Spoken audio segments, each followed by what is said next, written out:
In 2007, myself and two others became shareholders. So we had a shareholder group of four. And for many years, it was a small group where if you were a shareholder, inherently you also, were involved some level in management or leadership. It was one and the same, right? But as we began to grow, we recognized the need to be more intentional about the governance of what the shareholder group represents. And now we have a management team, and being a shareholder is different.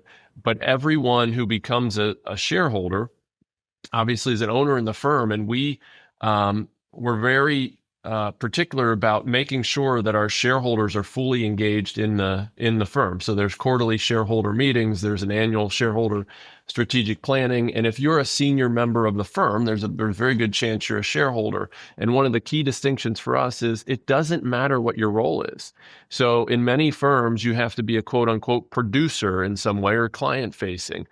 There are many people involved in the operations of this firm that are never sitting in front of a client that are extremely valuable and are part of our shareholder group. And becoming a shareholder creates the stability for the firm that is necessary, and then for our clients and the confidence our clients have as well. So Michael and I still have a meaningful portion of ownership, but it's vastly distributed across the firm, and everyone has the vote when necessary of the weight of their ownership. But I'll tell you that rarely is necessary. We have an operating agreement that we've updated 6 times. That's effectively the only thing that we are signing off on, is the updates to our governance structure. We're very clear in kind of how the management of the firm works, and it's worked well to have those be separate functions.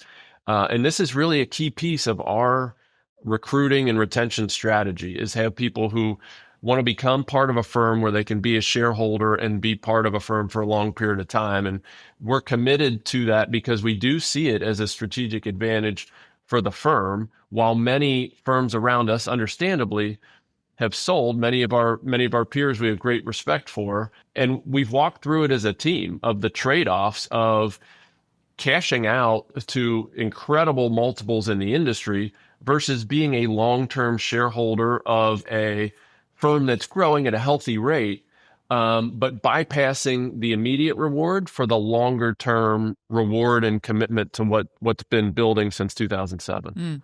One question I anticipate listeners are probably asking right now is, how do employees actually afford to buy into a firm at this valuation? Because the philosophy is compelling, but it only works if there's a practical mechanism behind it. Steve walked me through how Truepoint solved that. So at the firm level, we have a relationship with a bank where we effectively, at the company level, facilitate the loan and turn around and make that loan to shareholders to enable them to purchase the shares. But we do third-party valuations. It's important that our buyers and sellers are treated fairly, so that those are retiring are recognizing the value they've helped create, but that there's a fair opportunity for people to become shareholders now. And obviously we need to continue to grow and develop our shareholder group so that there's always that outlet to sell internally, and we don't get in the position that some have around the industry where our alternative is only to sell externally because it's become impractical Right. internally.